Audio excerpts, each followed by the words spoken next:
నైరుతి బంగాళాఖాతంలో తీవ్ర వాయుగుండం స్థిరంగా కొనసాగుతోంది. ప్రస్తుతానికి ట్రింకోమలికి 100 కిలోమీటర్లు, నాగపట్నానికి 320, పుదుచ్చేరికి 410, చెన్నైకి 490 కిలోమీటర్ల దూరంలో కేంద్రీకృతమై ఉంది.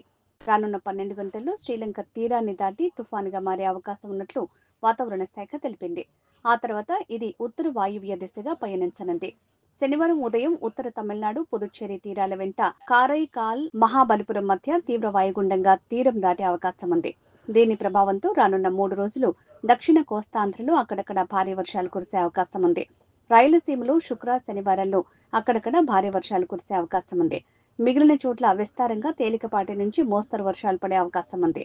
దక్షిణ కోస్తా తీరం వెంట గంటకు 35 నుంచి 45 కిలోమీటర్ల వేగంతో, గరిష్టంగా 55 కిలోమీటర్ల వేగంతో ఈదురుగాలులు వేస్తున్నాయి. మత్స్యకారులు సముద్రంలోకి వేటకు వెళ్లరాదని, ప్రజలు అప్రమత్తంగా ఉండాలని, రైతులు తగిన జాగ్రత్తలు తీసుకోవాలని వాతావరణ శాఖ అధికారులు సూచించారు.